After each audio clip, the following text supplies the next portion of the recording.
Assalamualaikum warahmatullahi wabarakatuh. Kami dari kelompok 8 akan mempresentasikan materi tentang analisis aktivitas operasi. Dan di sini kami akan melanjutkan materi yang sebelumnya telah dijelaskan oleh kelompok 7. Materi yang pertama akan dijelaskan oleh saya sendiri, yaitu Hikmawati. Materi yang kedua akan dijelaskan oleh Siti Maimunatunisa, dan materi yang terakhir akan dijelaskan oleh Mega Sylvia. Materi yang pertama yaitu lampiran laba per saham atau perhitungan dan analisis. Data laba per saham banyak digunakan dalam evaluasi kinerja operasi dan keuntungan perusahaan. Lampiran ini menjelaskan dasar-dasar yang mengatur perhitungan dan interpretasi laba per saham. Salah satu fitur penting dalam perhitungan laba per saham adalah pengakuan dampak potensial atau dilusi. Nah, apa sih yang dimaksud dengan dilusi? Dilusi merupakan pengurangan laba per saham atau kenaikan kerugian neto per saham akibat efek dilutif yang dikonversi menjadi saham biasa, pelaksanaan opsi saham dan waran, atau penerbitan tambahan untuk mematuhi kontrak. Oleh karena itu, turunnya laba per saham dapat memberikan pengaruh yang penting. Perhitungan laba per saham perlu memerhatikan dampak dilutif potensial dari struktur modal perusahaan. Dapat kesesuaian antara perhitungan dan persyaratan pelaporan laba per saham menurut US GAAP dan IFRS. Keduanya mensyaratkan penyajian laba per saham dasar dan laba per saham dilusian pada laporan laba rugi perusahaan dengan struktur modal kompleks dan mensyaratkan rekonsiliasi dari pembilang dan penyebut laba per saham dasar terhadap laba per saham dilusian. Materi yang kedua yaitu struktur modal sederhana. Pada struktur modal sederhana hanya terdiri atas saham biasa dan efek senior yang tidak dapat dikonversi dan tidak termasuk efek yang berpotensi dilutif. Dalam pembilang dari perhitungan ini, dividen dari kumulatif efek ekuitas senior yang diterima atau belum diterima dikurangi laba neto atau ditambah rugi neto.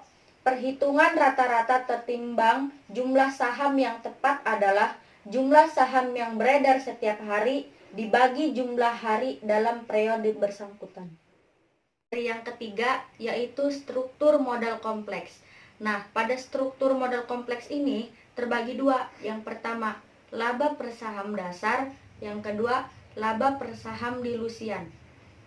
Suatu perusahaan dipandang memiliki struktur modal kompleks jika ia memiliki efek yang berpotensi dilutif yang beredar seperti efek konversi, opsi, waran, dan perjanjian penerbitan saham lain yang sejenis. Lebih dari 25% perusahaan yang sahamnya diperdagangkan secara publik memiliki efek berpotensi dilutif. Apa sih yang dimaksud dengan laba per saham dasar? Laba per saham dasar adalah perhitungan laba per saham untuk perusahaan dengan struktur modal kompleks sama dengan perusahaan dengan struktur modal sederhana.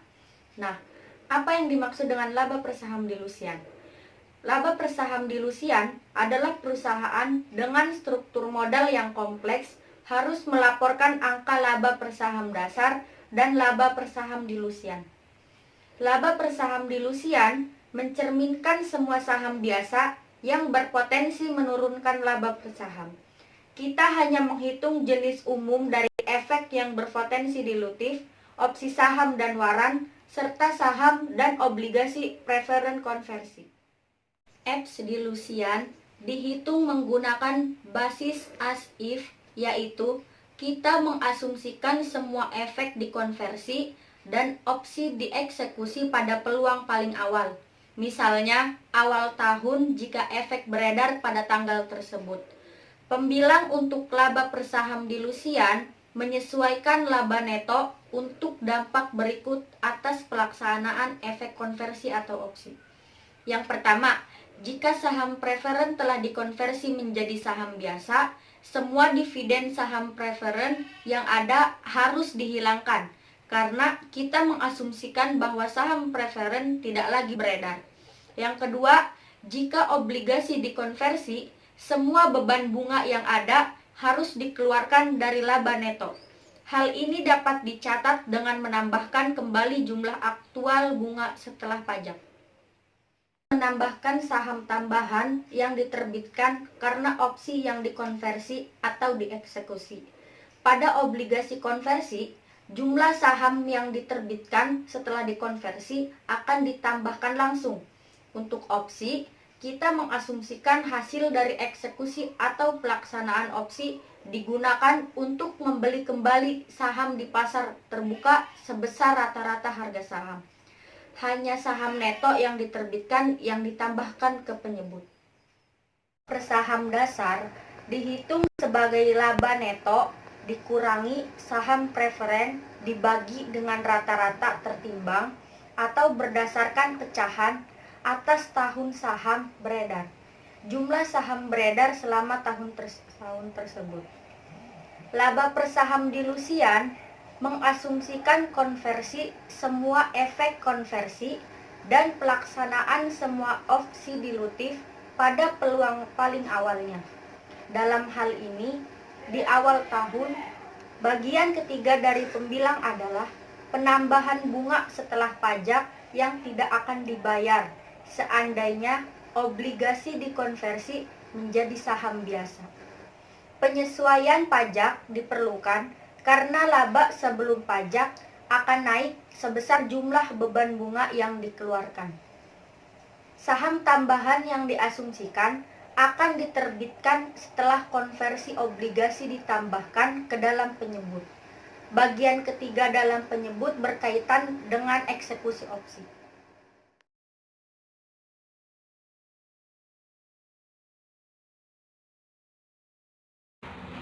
Baik teman-teman, di sini saya akan menjelaskan tentang analisis laba per saham atau sering disebut dengan earning per share dan disingkat dengan EPS.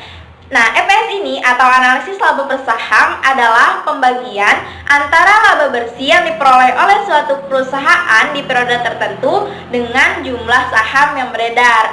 Nah, persyaratan analisis laba per saham dalam akuntansi ini sering dikritik teman-teman. Karena apa? Karena memperluas area di luar cakupan umum akuntansi.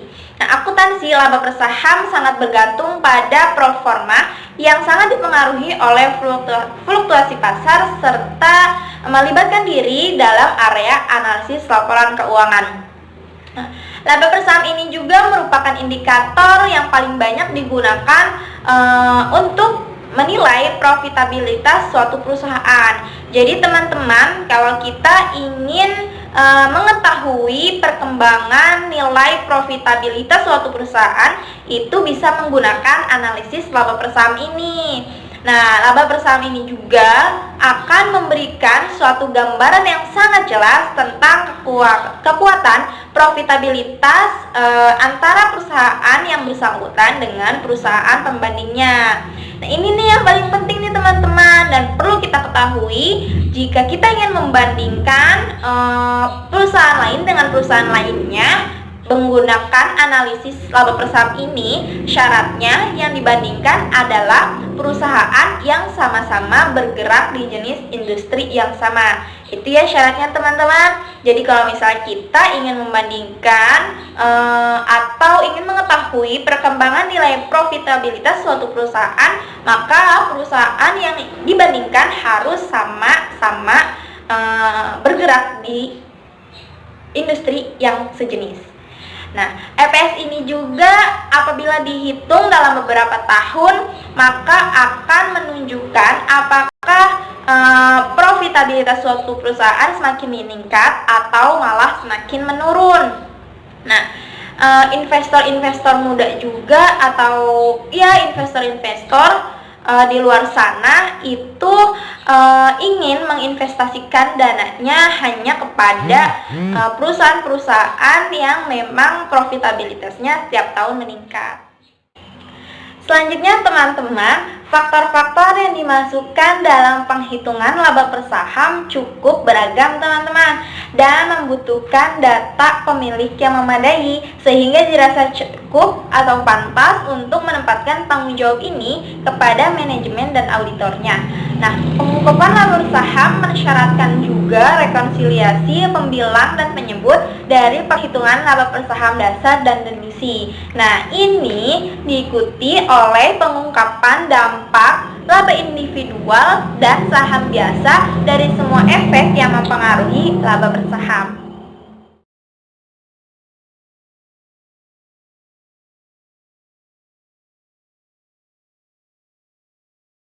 Baik, di sini saya akan membahas tentang akuntansi opsi saham. Nah, di dalam akuntansi opsi saham ini ada dua masalah yang berkaitan dengan opsi saham karyawan.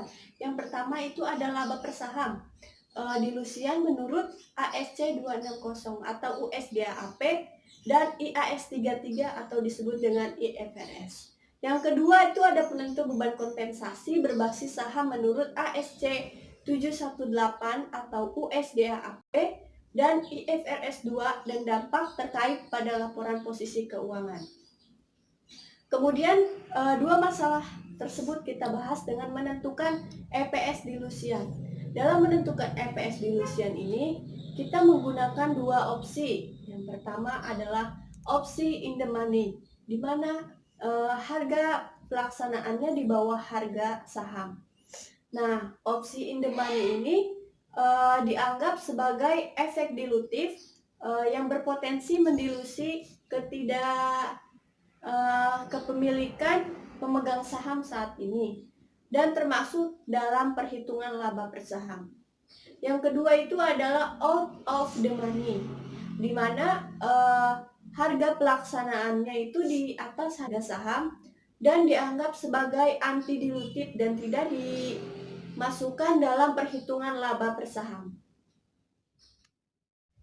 Yang selanjutnya adalah menentukan beban kompensasi. Nah, dalam menentukan beban kompensasi ini terdapat dua. Yang pertama, menentukan biaya ESO yang diberikan. Yang kedua, mengamortisasi setiap periode.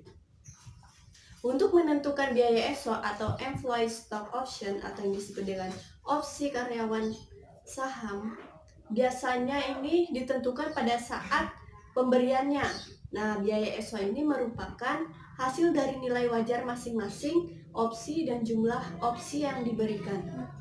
Nilai wajar ini biasanya ditentukan dengan menerapkan model harga opsi pada tanggal pemberian opsi. Kemudian di sini ada karakteristik ESO. Karakteristik ESO itu ada dua. Yang pertama, insentif atau menguntungkan dari segi pajak, opsi saham, dan tidak dikenakan pajak. Harga opsi tersebut dijual oleh karyawan. Yang kedua itu ada tanpa kualifikasi. Tanpa kualifikasi ini biasanya diberikan dengan mendapat diskon atau potongan nilai wajar dari karyawan dan tidak dikenai pajak. Terima kasih, mohon maaf atas kurang dan lebihnya. Assalamualaikum warahmatullahi wabarakatuh.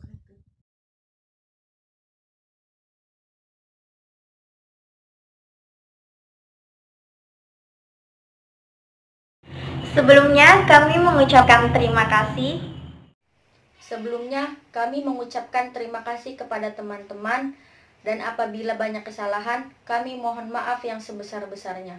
Wallahul muwaffiq ila aqwamit thoriq. Assalamualaikum warahmatullahi wabarakatuh.